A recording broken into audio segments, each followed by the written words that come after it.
secure this hand. So this hand can't do anything to me. This one's covered already. Now I have an opening and access here, hip, knee, chin, and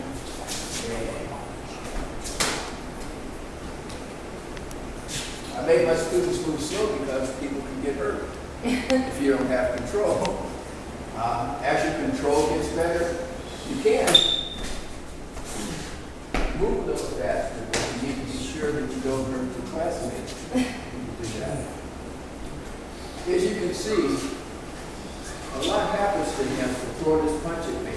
He gets this, he gets that, he gets this, that, this, and whatever else I want to add to the mix. Another way,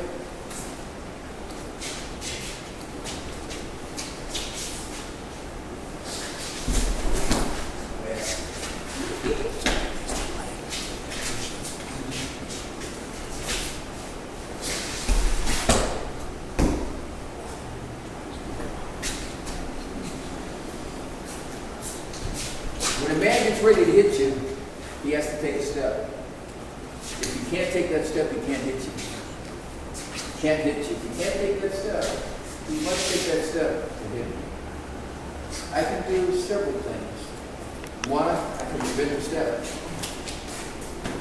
before it ever gets started. Two,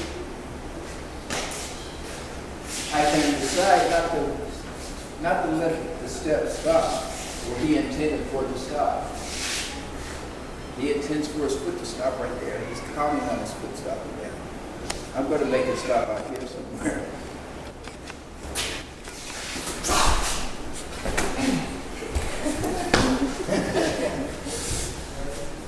So he never finds the earth when he takes that step. When he finds it, he's not prepared for the position that he's in when he does find it. Are you enjoying this? Yeah. Flashback memories. It's one of my students who just got inducted into the Hall of Fame over in Toledo, Ohio. The last one, Danny Harris. Did you know that? Yes. Yes, you did. Okay. Yeah, I did. But you practice and practice and practice and learn how not to get hurt and try to learn how to hurt the guy that attempts to hurt you. Make him pay for it. Because I'm a nice guy. I am, for real. So what right does he have to hit me? How dare he assume he should or could hit me? I didn't bother him. I usually bother nobody. I don't bother nobody, period. So he must be an evil person. Because he wants to take it upon himself to deliver pain to me one way or another. So it's up to me to make him realize that he made a really big mistake when he did that.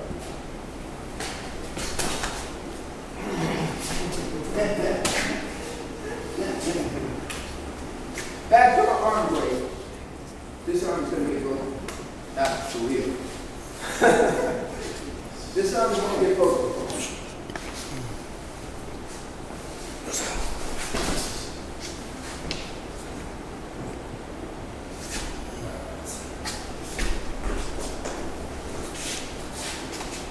So taking this to another level, pass, block, punch and kick. Energy. This man's energy is coming towards me. I have to absorb that energy, run over by that energy. I'm balanced by it. If I can absorb it, come on, my guy, get in here. There's his energy. He's like, he really, that was his energy, that wasn't mine. I just checked it, then I let it go.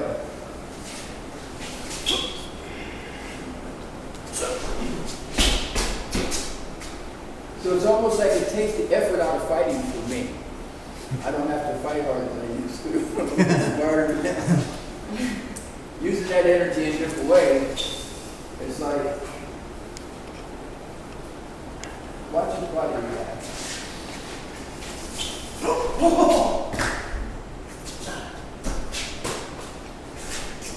Each one of those movements allows a little window of opportunity for me to have fun or get busy. Each one of those little windows is like the opportunity to climb in and do what you're going to do.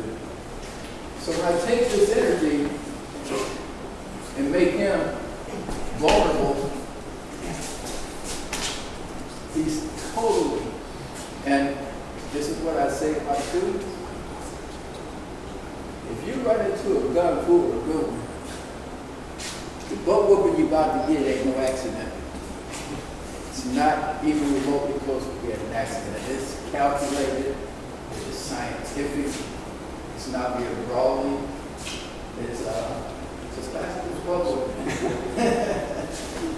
So, as I get to use the energy,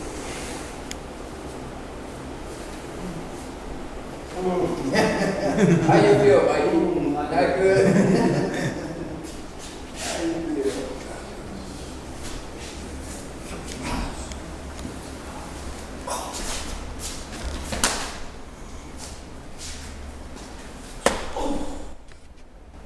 That was energetically moving.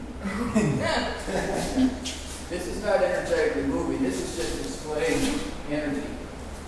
But if I move energetically with it, which I did before, I get a different reaction. It's not up to him, it's up to me. My ability to control him begins with my ability to control myself. If I can't control me, I can't control him. If I'm going to have any chance of controlling him, it's because I have the ability to control me. So, this is the cause and effect factor right here. Take his balance.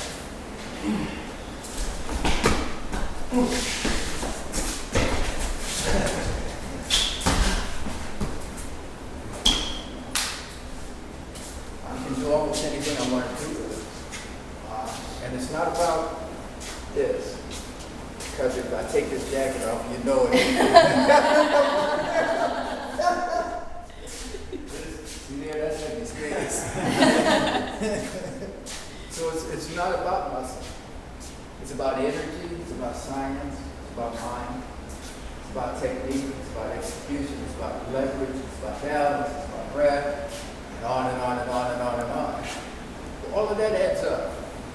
They're pluses. And they become your pluses. And I'm trying very hard to instill that in my students. So hopefully they can carry this on. We'll carry it on. So anybody have any questions or anything? Or like what you've seen so far? Did you enjoy this? Okay. One more. Pardon me? How many styles have you studied? Technically, Disciplines. okay, that's a good question. When my teacher first started teaching me, he was teaching me Shotokan karate. Okay. All right. Then he left town and he came back and he wanted to introduce me to kung fu. Then years later, he meaning my teacher, introduced us to Tai Chi movement. And I was upset because I drove hours and hours and hours to get to him. We drove to Cleveland, picked up some guys, drove to Maryland. When we get to Maryland, he says, we're going to do Tai Chi movement tonight. And I'm like, I did all this driving for that. I was like upset. So I was salty on the way back home. Then I had to think about it. Everything I ever read about Tai Chi lists a lot of benefits for people that practice Tai Chi. It said people who practice Tai Chi, these benefits are available to them. Then as I coupled that with my teacher introducing us to Tai Chi movement, my teachers never introduced us to anything bad as far as I'm concerned. If he wanted us to do it, it was probably something good. So I had to really have an attitude adjustment, and I approached Tai Chi differently. I have fallen in love with Tai Chi because I can't even tell you other reasons because, but I can tell you one, or will tell you one. It made my Kung Fu better. Major plus, sir. All right. You have your own style and everything. If you went over there, would they, like a different language? Is that what martial arts are?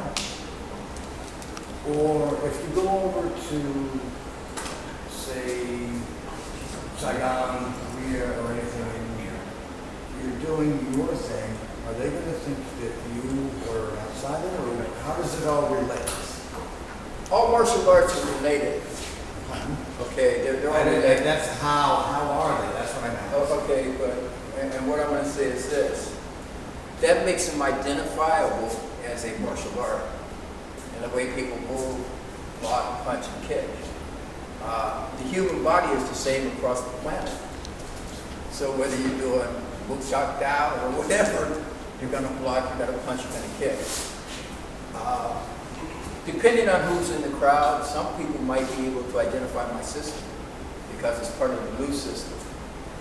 And the Lu system is one of the 5 prominent families in southern China. So if somebody were knowledgeable or somewhat knowledgeable, they might recognize the family background that I might be attached to. But they would be able to identify me as a martial artist. They might not be able. It's almost like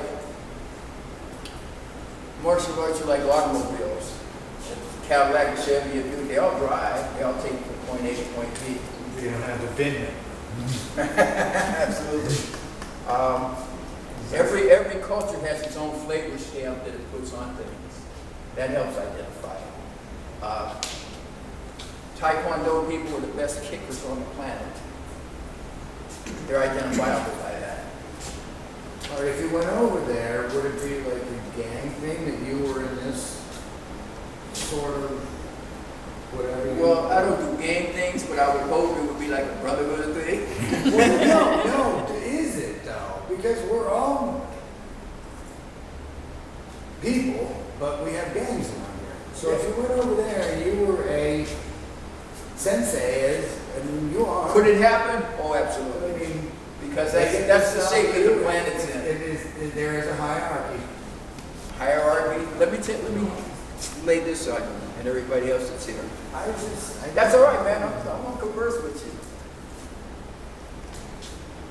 This may not be happening across the board, But it is. no, let me finish. You don't know where I'm going. The true purpose of martial arts is to develop perfect character. The higher self. Yes, that's the true purpose of this. Whether people strive to that or adhere to that, or even know that it exists, is questionable. But if you're a true student and do some research and digging, you'll stumble into information that you just didn't realize. Gichin Funakoshi, the founder of Shotokan, actually. He has a manifesto. I said the true purpose of martial arts is the development of perfect character. Cain exemplified that in the Kung Fu series. He had perfect character. I know Kung Fu. I'm not as old as those. Really? Come on, man. I'm not as young as them. But when I saw that, I related to that portrayal. It wasn't about beating people up. It was about going through life peacefully. And if you had to take care of some business, you were able to. It was a perfect thing. I walk softly and carry a big stick. And he exhibited that. But I've enjoyed this ride. I'm still enjoying it. I'm still having fun. Or else I wouldn't be doing it, I think. Because I tend to bore kind of easily. And after all these years, I'm not bored. I'm still having fun. I'm still brand new. So I keep doing it. And it keeps getting gooder. And I keep getting gooder. So I cannot stop. I have no desire to want to stop. People say, and I don't like their language when they do this. People say, man, you still doing that shit? I hate it when they do that. I said, as long as I'm doing this, I'll be doing this. Grandmaster, do you teach Tai Chi? Yes, When? whatever I want to. Okay. I'm gonna cash in on that open. Okay, all right, please do. Okay. In saying that, as yourself as always a student, what direction would you see yourself wanting to learn more in? Like next? You know, learning takes this kind of posture, I guess. The arts teach me things, and I don't necessarily know what it's going to teach me until it does teach me. And then I kind of embrace that. Then it teaches me something else. It provides its own direction. It provides its own motivation, so to speak, and incentive. Because if it keeps helping me grow, and then teaches me something else that helps me grow more, I just keep doing it. Well, in this season of your life, where do you find passion going right now? Forward. Yeah, forward. Forward is my answer. Oh, in I guess I'm saying in what way? In what way? Specifically? In the In same your language. artistry. In the same language I've used several times, and it enables me to continue to come forward and greet my students and say, I'm getting good. I'm not staying the same. Like, what would you work on? Oh God, you never, okay. You heard me say I was in love with Tai Chi. I'm a Kung Fu at heart. That's about the bulk of my years. And I still do Kung Fu. Basically what it boils down to is like, I'll use this as a parallel. You learn your ABCs. Then you learn to read and write. When you get to 12th grade, you're still using those same ABCs, the basics, the foundation. When you get to college and write your theses, you're still using those same ABCs. So I'm still working my same basics, and they get better, they get smoother, they become easier, they become more finesseful. It makes, here's the word, another word I fall in love with, effortlessness. They talk about that word a lot. Accomplishing things without effort. Well, shit, my life ain't been like that.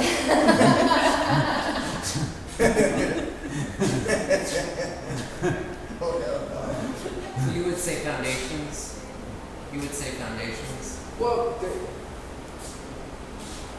you can take what you have and make it better. That's the potential. Either it gets better, it stays the same, or it devalues. Those are the only three directions it can go in. Yeah, I mean, I come from a yoga background. Mm-hmm. And, yeah, family. My father was in Taekwondo, and I grew up around the martial arts, and I kind of went in opposite direction. Because I'm a pacifist at heart. Granted, the schools that I was made to attend weren't necessarily focusing on the martial aspect of Taekwondo.